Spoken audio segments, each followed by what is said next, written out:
அன்பார்ந்த தோழர்களே, என் உயிரின் உயிரான விடுதலை சிறுத்தைகளே, அனைவருக்கும் வணக்கம்.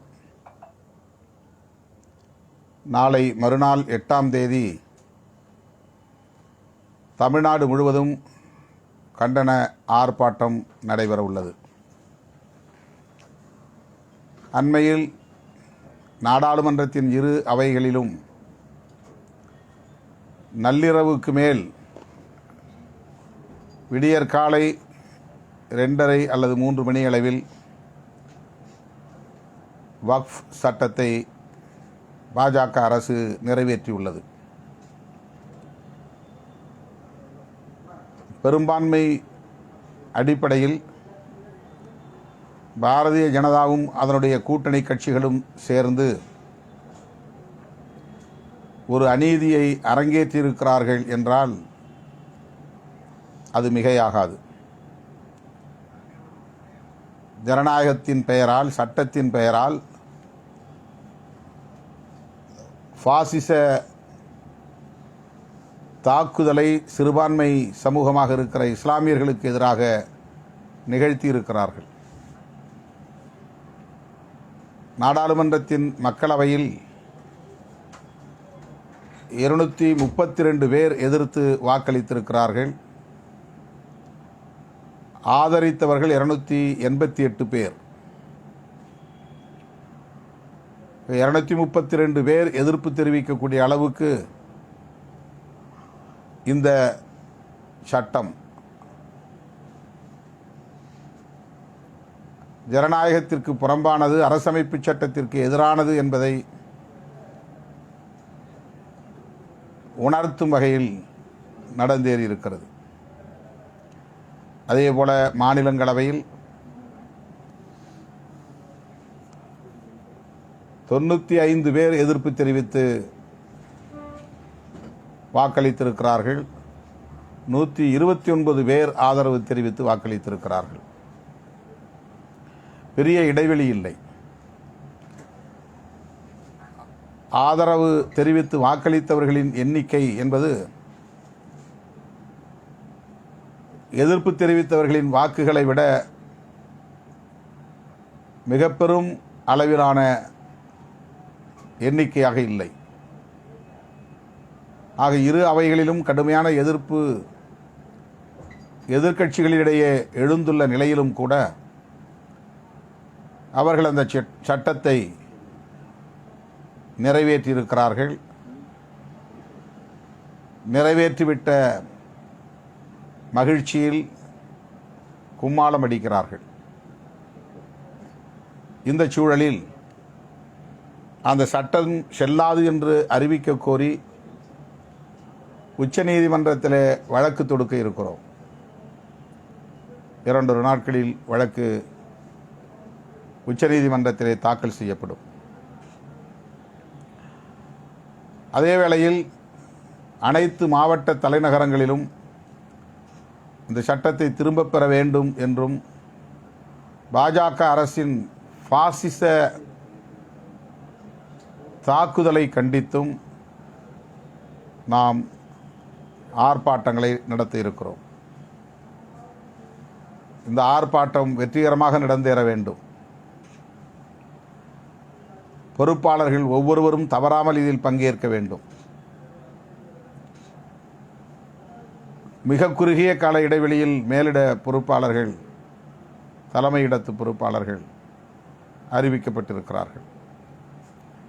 இதிலே பல தோழர்களின் பெயர்கள் இடம்பெறவில்லை என்று தமது வருத்தத்தை எனக்கு தொலைபேசி வாயிலாக வாட்ஸ்அப் பகிரி மூலமாக பதிவு செய்திருக்கிறார்கள், பகிர்ந்திருக்கிறார்கள். அப்படி பெயர் இடம்பெறாத தோழர்கள் அந்தந்த மாவட்டங்களில் முன்னணி தோழராக, முன்னணி பொறுப்பாளர்களாக பங்கேற்க வேண்டும் என கேட்டுக்கொள்கிறேன். ஒரு நிகழ்ச்சியில் இடம்பெறும் பெயர் இன்னொரு நிகழ்ச்சியில் இடம்பெறாது, மற்றவருக்கு அந்த வாய்ப்பு கொடுக்க நேரும். இப்போ வாய்ப்பு கிடைக்கிற போது அந்த பணியை மேற்கொள்வது என்கிற ஒரு புரிதலோடு தோழர்கள் களத்தில் நிற்க வேண்டும். மாநாட்டுக்குழு நியமிக்கப்பட்டாலும் சரி, இதுபோன்ற போராட்ட களங்களுக்கான மேலிட பொறுப்பாளர் பட்டியல் அறிவிக்கப்பட்டாலும் சரி, அனைத்திலும் நம்முடைய பெயர் இடம்பெற வேண்டும் என்ற ஆர்வம் கொண்டிருப்பதிலே தவறில்லை. அப்படி வரவில்லை என்றாலும் அது தவறில்லை. இந்த பட்டியலில் இடம்பெறவில்லை என்பதனால் இப்போது நீங்கள் வகிக்கிற பொறுப்பு பறிபோய்விட்டது என்று பொருள் இல்லை, அல்லது கட்சிக்குள் நீங்கள் பெற்றிருக்கிற மதிப்பு கரைந்து போகும் என்றும் பொருள் இல்லை. இந்த முறை நமக்கு அந்த வாய்ப்பு வழங்கப்படவில்லை என்று மட்டுமே புரிந்து கொள்ள வேண்டும், அவ்வளவுதான். மற்றபடி நீங்கள் எந்த பகுதியில் இருக்கிறீர்களோ அந்த பகுதியில் நடைபெறுகிற ஆர்ப்பாட்டத்தில் போய் பங்கேற்க வேண்டும் என்கிற புரிதலோடு களத்தில் நிற்க வேண்டும் என வேண்டுகோள் விடுக்கிறேன். மேலிட பொறுப்பாளர்களாக அறிவிக்கப்பட்டவர்கள் அந்தந்த பகுதியைச் சார்ந்த மாவட்ட செயலாளர்களை தொடர்பு கொண்டு இந்நேரம் பேசியிருப்பீர்கள். இந்த ஆர்ப்பாட்டத்திற்கான அனுமதியை பெறுவதற்கு வழிகாட்டியிருப்பீர்கள். தொடர்ந்து அவர்களோடு தொடர்பில் இருப்பீர்கள் என்று நான் பெரிதும் நம்புகிறேன். துண்டறிக்கைகள் அச்சிடவும், சுவரொட்டிகள் அச்சிடவும், அனுமதி, காவல்துறையின் அனுமதியை பெறவும், எல்லாவற்றுக்கும் மேலாக ஆயிரக்கணக்கிலே மக்களை திரட்டவும் உரிய ஏற்பாடுகளை செய்திருப்பீர்கள் என்று நான் நம்புகிறேன். மேலிட பொறுப்பாளர்கள் குறிப்பிட்ட ஒரு மாவட்ட செயலாளரை மட்டும் தொடர்பு கொண்டு கலந்தாய்வு செய்வது என்கிற நிலையை தாண்டி இந்த ஒருங்கிணைந்த மாவட்டத்தில் எத்தனை மாவட்ட செயலாளர்கள் நியமிக்கப்பட்டிருக்கிறார்களோ அவர்கள் அனைவரோடும் தொடர்பு கொள்ள வேண்டும். தொலைபேசி வாயிலாகவோ நேரிலோ தொடர்பு கொண்டு பேச வேண்டும். இன்னும் நமக்கு இடையிலே ஒரு நாள் இருக்கிறது. மாவட்ட செயலாளர்கள் அனைவருமே தலைமை வகிக்க வேண்டும். தலைமை என்று போட்டு அதில் 3 மாவட்ட செயலாளரோ 4 மாவட்ட செயலாளர்களோ அல்லது 2 மாவட்ட செயலாளர்களோ அவர்கள் பெயரை அப்படியே அச்சிட வேண்டும். தலைமை என்றால் ஒரு மாவட்ட செயலாளர் தான் இருக்க வேண்டும் என்று பொருள் இல்லை. 3 மாவட்ட செயலாளர்களும் தலைமை வகிக்க வேண்டும். அதேபோல மேலிட பொறுப்பாளர்களின் பெயர்கள், அந்த மாவட்டத்தில் உள்ள மாநில பொறுப்பாளர்களின் பெயர்கள், துணைநிலை அமைப்புகளை சார்ந்த தோழர்களின் பெயர்கள் என்று மண்டல பொறுப்பு உட்பட அத்தனை பேருடைய பெயர்களையும் துண்டறிக்கைகளிலே பதிவு செய்ய வேண்டும். முன்னணி தோழர்கள் அனைவரையும் மாவட்ட செயலாளர்கள் தொலைபேசியிலே தொடர்பு கொண்டு பேச வேண்டும். வெகுவாக பெண்கள் பங்கேற்கக்கூடிய வகையிலே ஒருங்கிணைப்பை மேற்கொள்ள வேண்டும். அந்தந்த பகுதியில் நம்மோடு இணக்கமாக இருக்கக்கூடிய இஸ்லாமிய அமைப்புகளையும் அரவணைத்துக் கொள்ள வேண்டும். இஸ்லாமிய அமைப்புகள் என்றால் ஜமாத் பேரவையை சார்ந்தவர்கள், இஸ்லாமியர்களுக்கான அரசியல் கட்சிகளை சார்ந்தவர்கள் மாவட்ட அளவில், மற்றும் இஸ்லாமிய இயக்கங்கள் எவையாக இருந்தாலும் அவர்களோடு தொடர்பு கொண்டு இந்த ஆர்ப்பாட்டத்திலே பங்கேற்க செய்யலாம். இது விடுதலை சிறுத்தைகளின் வலிமையை காட்டுவதற்கான போராட்டம் அல்ல, நாட்டு மக்களின் ஒருங்கிணைவை எடுத்து காட்டுகிற, அனைத்து தரப்பாரும் ஒருங்கிணைந்து இதனை எதிர்க்கிறோம் என்ற எதிர்ப்பை எடுத்து காட்டுகிற ஒரு போராட்டம். நாடாளுமன்றத்தில் 543 பேர் கூடி அதிலே கணிசமானவர்கள் எதிர்ப்பு தெரிவிக்க, அவர்களை விட கொஞ்சம் கூடுதலான பெரும்பான்மை உள்ளவர்கள் ஆதரவு தெரிவிக்க, சட்டம் நிறைவேறிவிட்டது என்கிற அடிப்படையில் ஒரு மக்கள் விரோத சட்டத்தை கொண்டாடுவது என்பது ஏற்புடையதல்ல. ஆகவே அந்த சட்டத்தை எதிர்க்க வேண்டிய, வெளிப்படையாக எதிர்க்க வேண்டிய ஒரு வரலாற்று தேவை உருவாகி இருக்கிறது. இந்த கண்டன ஆர்ப்பாட்டத்தில் பங்கேற்கிற தோழர்கள் குறிப்பிட்ட நேரத்தில் ஒன்று கூடி முழக்கங்களை எழுப்ப வேண்டும். ஆர்ப்பாட்டத்திற்கு வரக்கூடிய தோழர்கள் வெறுங்கையை வீசிக்கொண்டு வரக்கூடாது.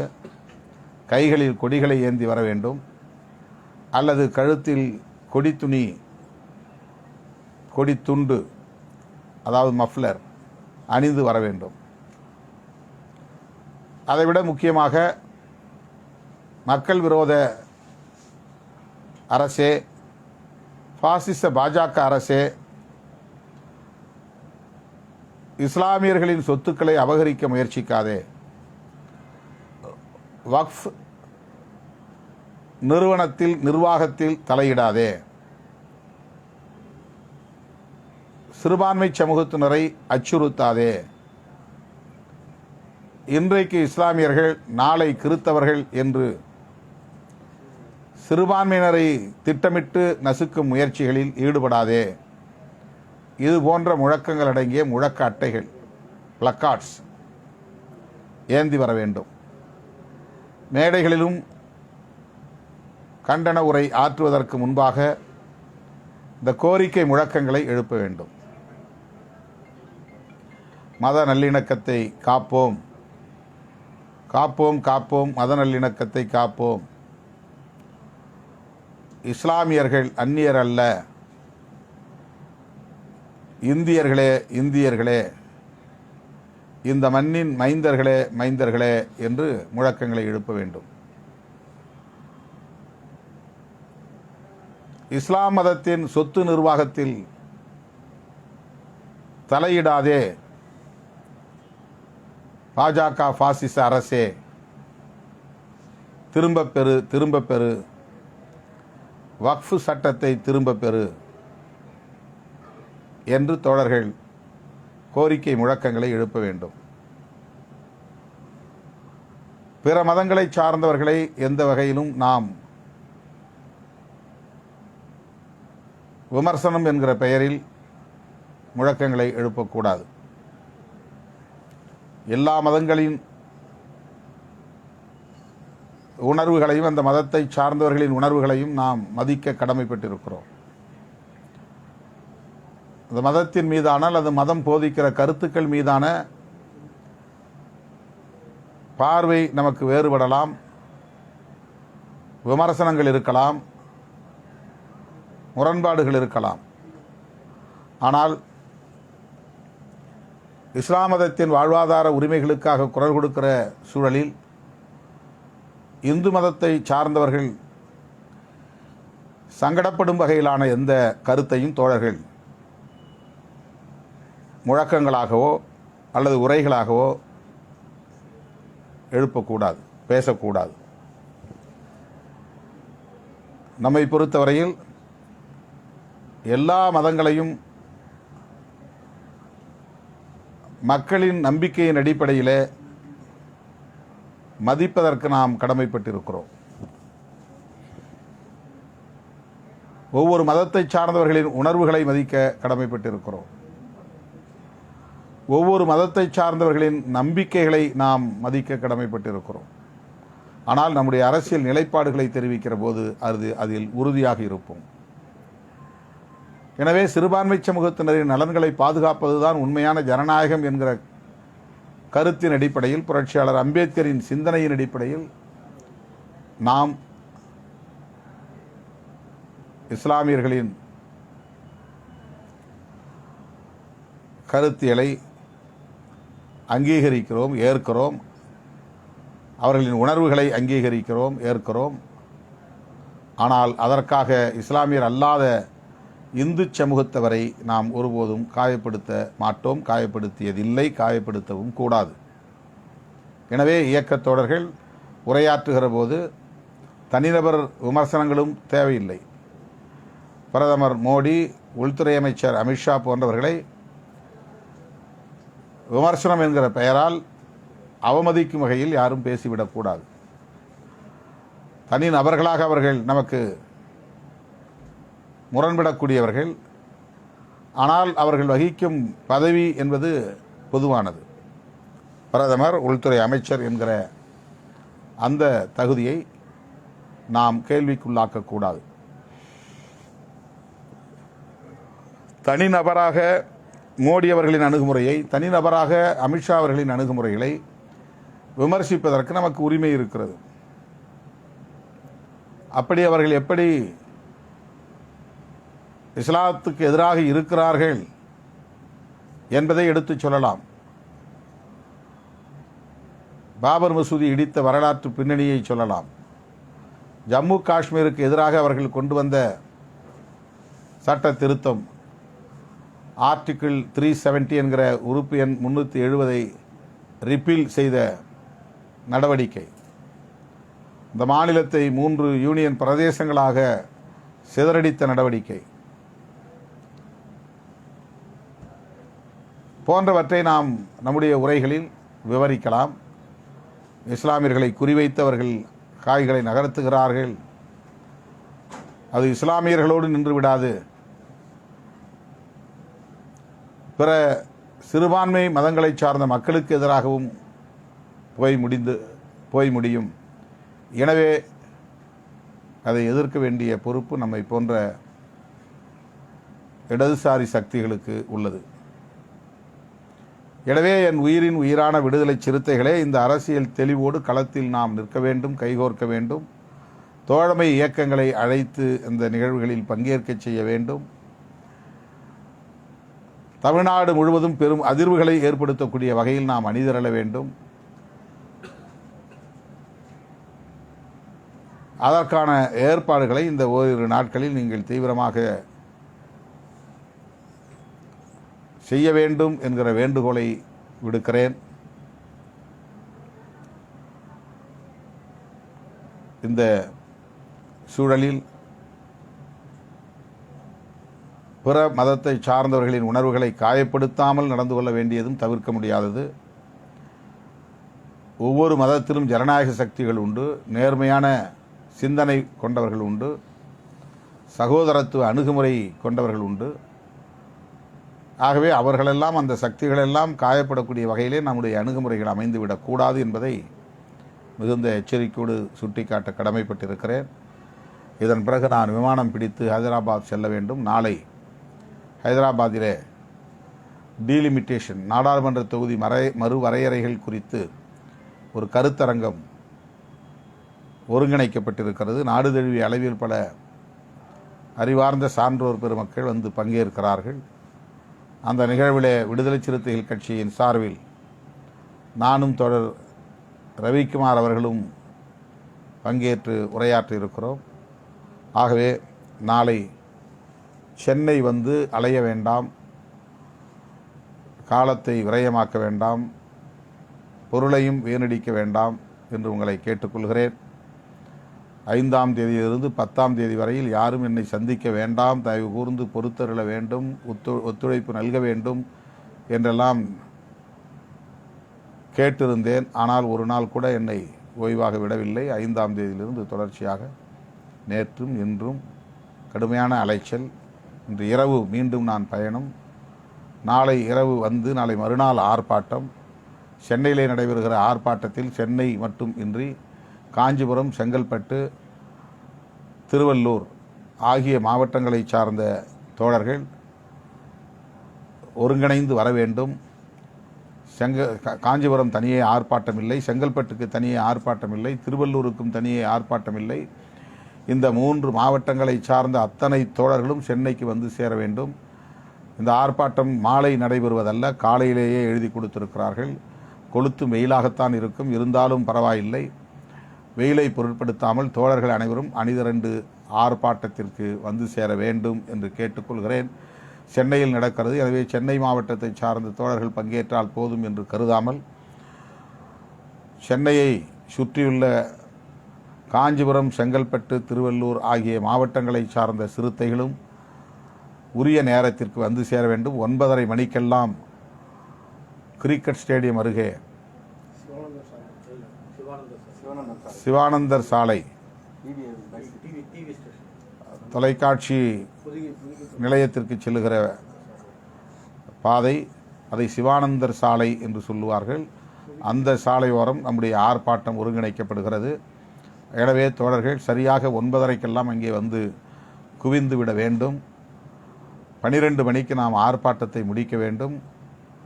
இதற்கிடையிலே நாளைக்கே 8ஆம் தேதியே வேறு சில ஆர்ப்பாட்ட நிகழ்வுகளிலும் நான் சென்னையில் பங்கேற்க வேண்டியிருக்கிறது. எனவே எனது அருமை தோழர்களே, செங்கல்பட்டு மாவட்டத்தை சார்ந்த சிறுத்தைகளே, காஞ்சிபுரம் மாவட்டத்தை சார்ந்த சிறுத்தைகளே மற்றும் திருவள்ளூர் மாவட்டத்தை சார்ந்த சிறுத்தைகளே, தவறாமல் சென்னைக்கு திரண்டு வாருங்கள். நம்முடைய கடுமையான எதிர்ப்பை அரசின் கவனத்திற்கு எடுத்து செல்வோம். இந்த ஆர்ப்பாட்டம் ஒரு வரலாற்று முக்கியத்துவம் வாய்ந்த ஆர்ப்பாட்டம். நாடாளுமன்றத்தில் நான் ஆற்றிய உரையை நீங்கள் கேட்டிருக்கக்கூடும். இந்த நிகழ்வின், இந்த ஆர்ப்பாட்டத்தின் நோக்கம் நம்முடைய எதிர்ப்பை ஒருநிலைப்படுத்துவது, ஒருமுகப்படுத்துவது. எனவே தோழமை இயக்கங்களை சார்ந்தவர்களையும் அடையாளம் கண்டு அவர்களையும் அழைத்து வருவதற்குரிய அனைத்து முயற்சிகளையும் இயக்கத்தின் முன்னோடிகள், மாவட்ட செயலாளர்கள் உள்ளிட்ட மாநில, ஒன்றிய, நகர, பேரூர் அமைப்புகளை சார்ந்த அனைத்து நிர்வாகிகளும் தவறாமல் இதில் பங்கேற்க வேண்டும். வக்ஃபு வாரிய சட்டத்தை திரும்பப் பெற வலியுறுத்தி ஓங்கி உரத்து முழங்க வேண்டும். களத்தில் சந்திப்போம். அனைவருக்கும் நன்றி.